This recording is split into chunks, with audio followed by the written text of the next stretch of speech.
Hi everyone, it's Irene Garcia. Welcome back to A.I.R, where we clear the air in the artistic world. So today in my next interview / mukbang, we are interviewing Shana Simmons. She is the artistic director of Shana Simmons Dance, here located in Pittsburgh, PA. She is a choreographer and dancer, so she does it all. So created or founded it in London, which I thought was super cool. I don't really know that many artists who have created a company in London, so that's really cool to find someone here in Pittsburgh. Holds an MA in choreography from Lebanon in London, England, which also I thought was super awesome. I've never heard of that school, so I did a lot of research after this interview, which I learned so much from. And yeah, so I hope you enjoy this interview with Shana Simmons, and yeah, stay tuned.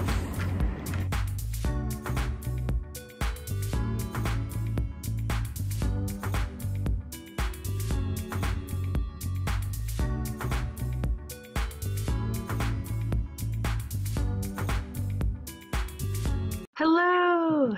Thank Hi. you so much for being Sorry. here. Oh, of course. Yeah, sorry. I'm like, oh my gosh, I'm a hot mess. I was doing my Pilates this morning, so Awesome. disheveled.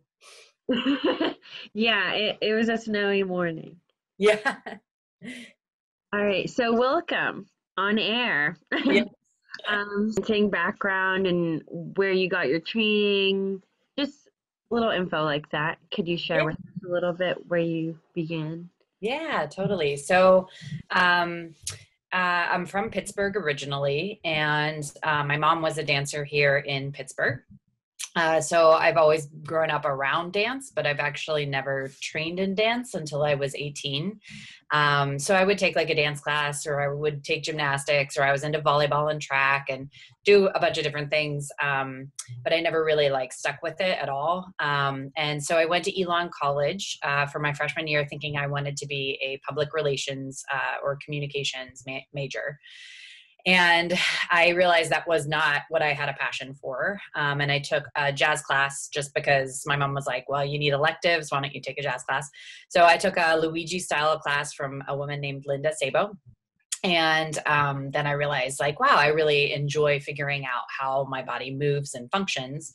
I think I want to dance. So I auditioned and transferred to Point Park University right after my freshman year. And then I was there and graduated with a dance degree. And then I moved to New York City, and I was there for about 4.5 years.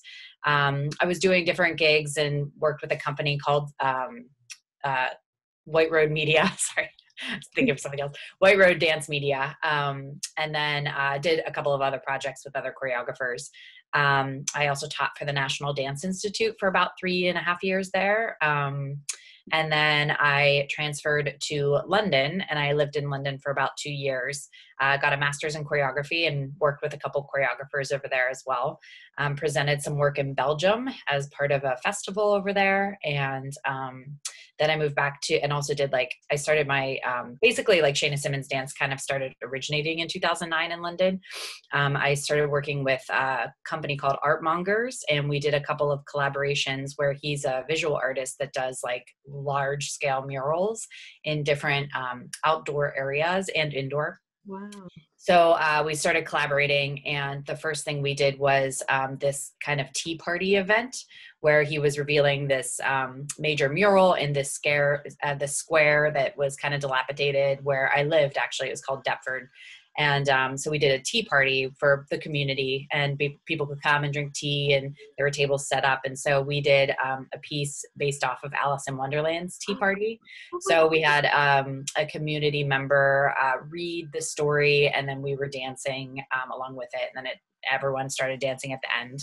And then another one was in a children's hospital. So he had like done murals in the ward of the children's hospital. So for the unveiling of that, we like, were dancing around. We had some musicians, and we like did little things. Like we used like you know, like a blood pressure pump, you know, to regulate, and like we were blowing Oh up. my God, I like that. Yeah. So we did like a couple different things in that. And so that's where kind of this like SSD started. And immediately it was always about collaborating. Not that that's my intention, but it just kind of happens that way. So when I moved back to Pittsburgh, I applied for a grant and got a grant for Relative Positions, which was our first work in 2012. And that was a building takeover, commissioned, like it was a multimedia event. So it commissioned 12 different artists based on an application process. And then, but there was like over 20 artists involved. So visual art, music, spoken word, dance, theater, all kinds of stuff. Lots of collaborations within that as well. And it was a 4-hour event. So people could wander through. There were 2 acts that you could watch, and you would just kind of happen upon someone in a basement room, and then someone would be performing outside, and it would go on a loop for like an hour. So that was like our first thing. And then we've done different projects since then. So basically I've been in Pittsburgh, trying to tour. We've gone to Boston, New York City last year. You know, we've done productions here in Pittsburgh. We also bring outside companies to Pittsburgh a lot. Yeah, so that's kind of where we're at, I think. That's amazing. I was looking through your bio, and what caught my eye was London. You studied there for choreography. Can you like talk about that, like your experience leaving Point Park to like decide to go to London, you know? Yeah. Well, it was silly, really. One of my like 3, you know, those games where it's like, you know, pick 3 things that you want to do before you die. And one of them was to live abroad. And so I was at a place in New York City where I was, I think, really miserable. Like, I just don't think New York is for me. It was, I mean, I lived there for 4.5 years. It wasn't like a very long stint, but it wasn't a short stint either. So I learned to manage while I was there. But I think in general, New York is a place that is just a very difficult place to live in. Like, you have to really love it to be there. And I had spent a summer away because based on my teaching schedule, I didn't have summer work. And I was like, well, maybe I'll just go and restaurant somewhere, and, you know, I'll sublet my apartment, then I'll come back in the fall. Well, when I came back, I realized I just don't want to be here anymore. So I started applying for master's degrees because I was like, well, I've always wanted to live abroad, so maybe I'll just like try this. So I looked into Laban. They had come to New York City. I did an information session with them. And then I got accepted. So I pretty much left that next fall, and started working with a girl that was graduating. So I actually took over her apartment, but I was in her thesis project. So I went a little early and started rehearsing with her for a month. And then, yeah, so basically, I mean, Rudolf Laban was this analysis kind of mind, which I think has really shifted how I choreograph and my focus.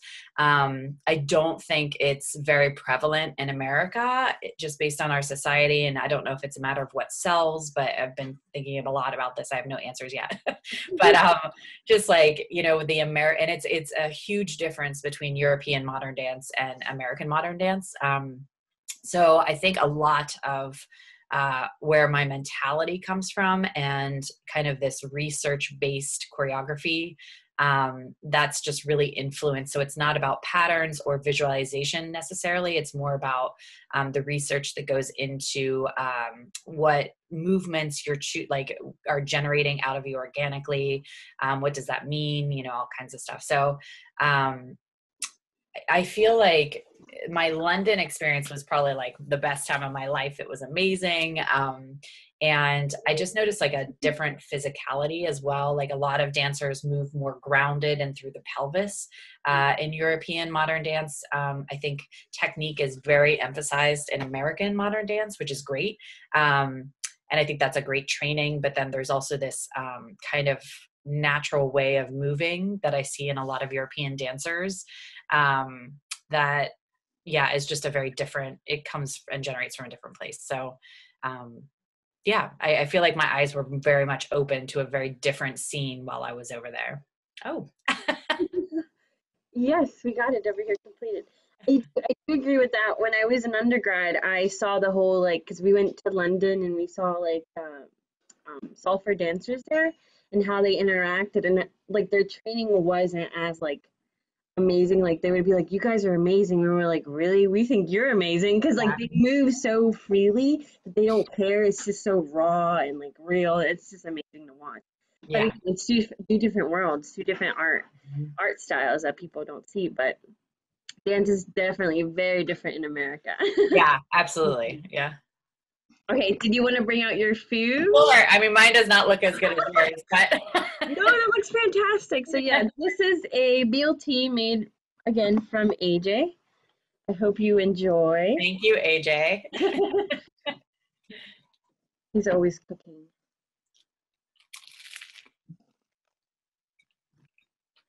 Mm. Mm. It's really good. Hmm. I don't really eat BLT.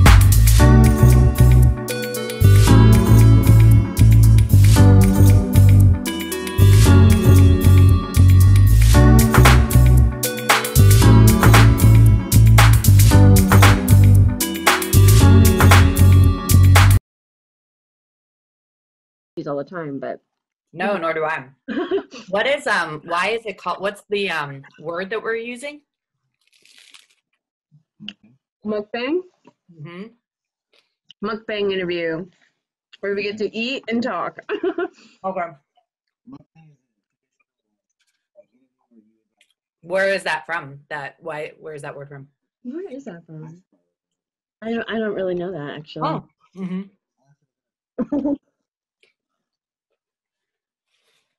A different way of interviewing, I think. Hmm. Well, it's delicious. It is good. Yeah. What does it mean? It's also known as an eating show. It's Oh, an okay. online audiovisual broadcast with a host that consumes a large quantity of food. We don't have a large quantity. This is some food.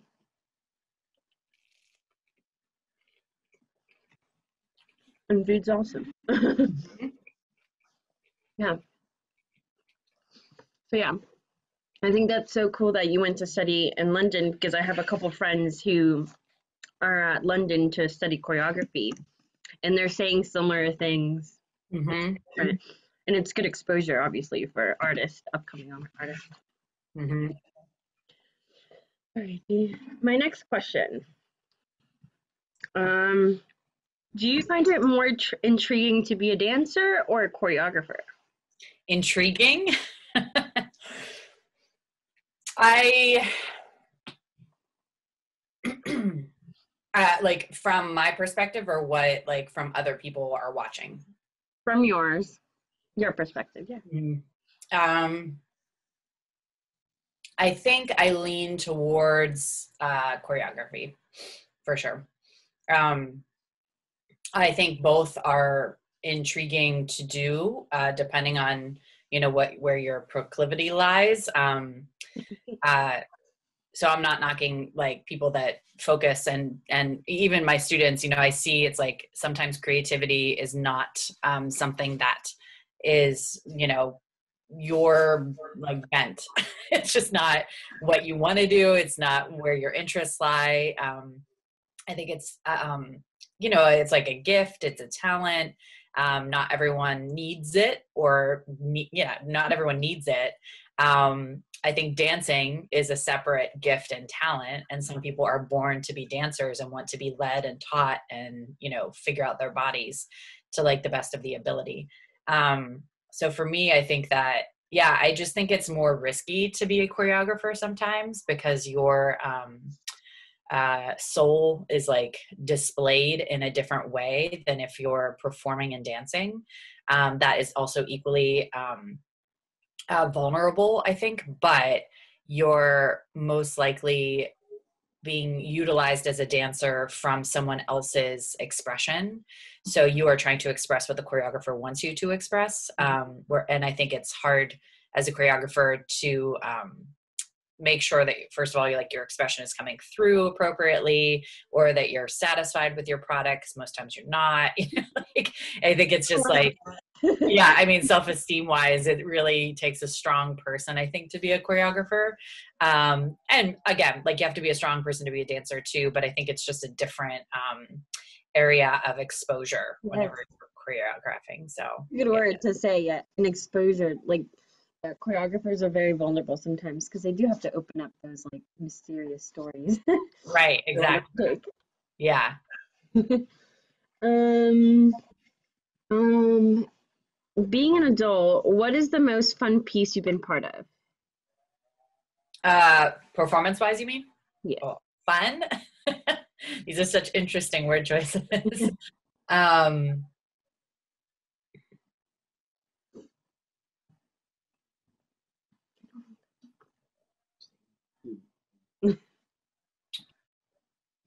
so fun. I kind of have two.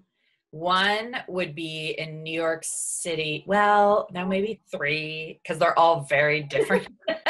um, I mean, the most fun piece I've ever been in was at Point Park University, and it was the Jazz Nutcracker. So we'll just like say that for the record. We had an absolute blast doing that, and it's wonderful to be comedic. So I got that opportunity. But in my professional career, one was in New York City, and it was called Agora, and it was by Noemi LaFrance, and she is an independent choreographer. She does major large scale site specific works. So this was in like this massive, I mean, just massive empty pool that had been dilapidated. And there was a cast of like 35 of us. And so it was all outdoors. It was a 2-week like steady run, like Tuesday through Friday or Saturday or whatever it was. And we would be running around the pool. Like there was different sections and things were happening at the same time. So that was a really interesting experience to navigate. And then, and you also got to like, you were like sitting next to the audience, like interacting with them, that kind of a thing. And then another one was when one of my works, which I performed in, it was like the midway through my thesis process. And it was the one I did in Belgium. And we had audience on stage as well as off stage. And so that was, we were performing to both sets. And then we started like interacting with them. And then we started drawing people up on stage and dancing with them. And then we had them dancing with each other. And then we kind of disappeared. And then like there was a conga line going on and like all the audience was just dancing on stage and like we weren't doing anything. So that was like really fun to like as an experiment to see like what would happen. And I mean, I think that was a really fun, it was fun because it was surprising. Like some of the people were really just engaged with us and I was kind of surprised by that. So that was fun. And then another one was in Pittsburgh and it was actually with Continuum Dance Theater, which is more Sarah Parker. It was her thing. And she moved to Philly, back to like more closer to Lehigh Valley, basically. And she, it was her company and we did 2 productions and they were always extremely theatrical in nature. So we got to like the one production was at the New Hazlitt Theater and I was like the person that was all about like jewelry and fur, and so it's very character driven, and that kind of stuff is always like really fun for me to do. Yeah, I don't know why I don't do that in my own work. That's what I like to do so much, but yeah. Different style, yeah. I like that. Oh, do you think that jewelry hinders or amplifies the artistic side of dance? Jewelry? Like in performance? Anything, in technique class or anything, whatever you think comes up to your mind. I think, I mean, my initial thing would be it hinders. And I think it's just because I'm one of those, I don't want to call myself like a granola like dancer, but because I'm definitely not, but like, because I'm a modern dancer, it's just more about physicality. That's like where the work gets put in. And so I feel like it's always been a struggle for me to wear makeup in class because you just sweat it all off. Like, so it's about this like hard work and process that goes into what you're training yourself to do versus how you look and how you present yourself. But I understand how if you're going for Broadway or commercial dance, that would be an extremely important element. I don't know if they just don't sweat as much. Like I don't, you know, what the deal is there, but like, yeah, I feel like that's probably right. Yeah. Cool, cool, cool, cool. I always will jewelry. I know, like in class, I'm always obsessed with like earrings, but I never would wear makeup because I know in class. Yeah, I feel like earrings like can be fine. It's just, yeah, I mean, like, because I also partner a lot in my work, and it's I like don't you like don't wear jewelry. You know? exactly. Yeah. Cool, cool, cool. All right. Oh, this is a cool one. How long until YouTube takes over network TV? What do you think about that? I don't know if it will. I really don't. I mean, I feel like, and maybe that's because we're in different generations, you know, like I don't look at YouTube that much. I mean, I do, but not really. It's, and I don't think that, I don't know that YouTube will ever have the information that TV does.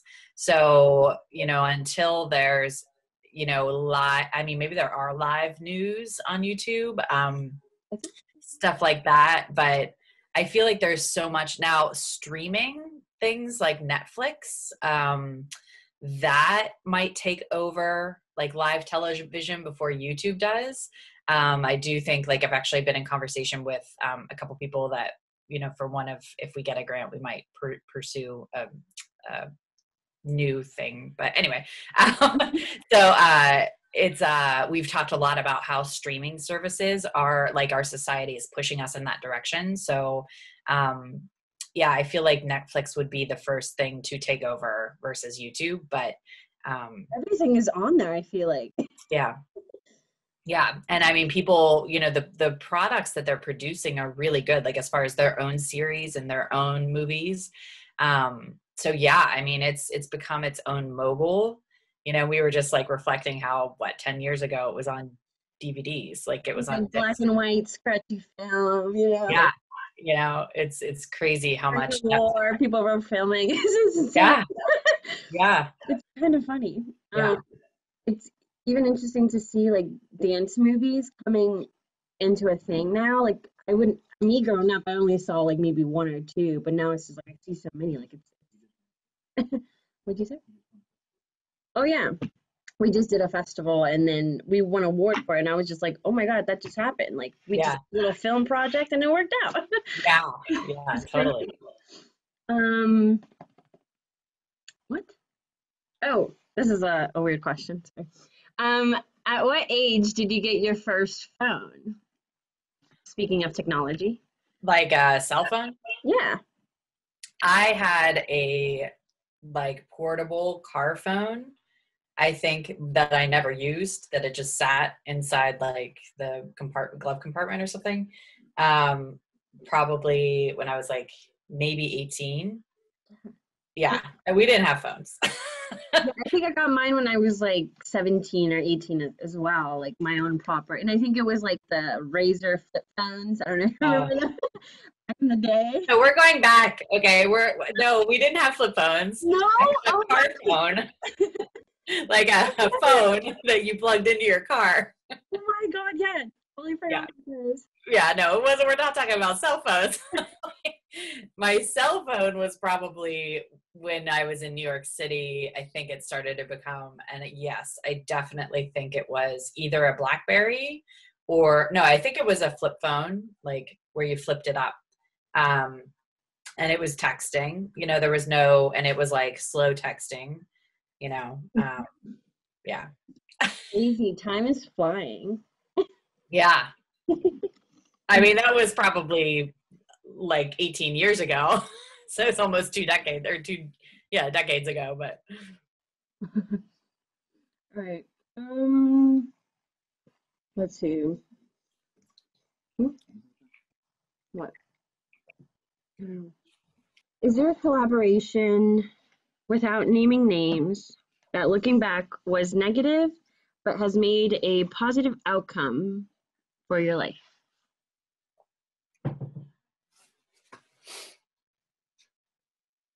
I have to say most of my collaborations have been positive. I don't know if there's a positive outcome. to any of the negative experiences. Aside from, like, I don't know if this counts, but aside from it possibly building confidence in myself that maybe I don't always have to collaborate or choose collaboration.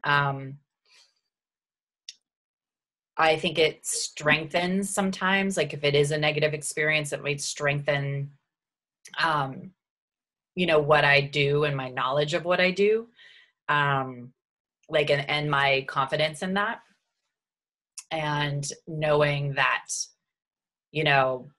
maybe there's things that I could have done differently, but maybe it's time to also say, no.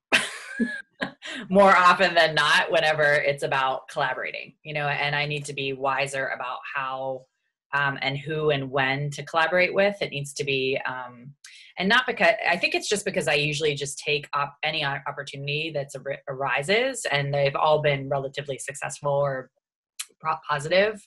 But there have been moments throughout, like some collaborations that I think the relationship or the communication falters, and that's where it can turn sour a little bit.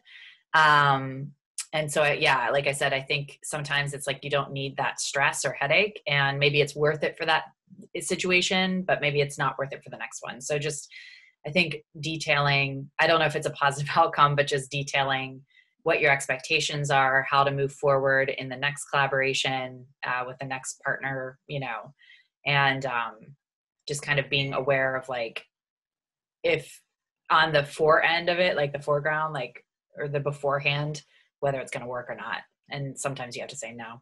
So I don't know if that's positive, but maybe becoming more self-aware, Yeah. Well, that's cool. I mean, I don't know much. I haven't experienced anything, but it's good to know that. Yeah. I mean, like, I'm a huge collaborator. Like, I didn't intend to be. I never set out to do that. But I feel like I don't know that there's any project that Shana Simmons Dance has done in Pittsburgh that does not involve an outside company or an outside collaboration. Awesome. Yeah. So how long have you been doing work in Pittsburgh with Shana Simmons? So that would be 8 years, because 2012 was our first show here. Mm-hmm. That's amazing. Yeah. Cool. I see you work all the time, like on social media, like everywhere. Yeah. Oh, well, that's good. Social media is like its own full-time job. I hate it. I'll just say that.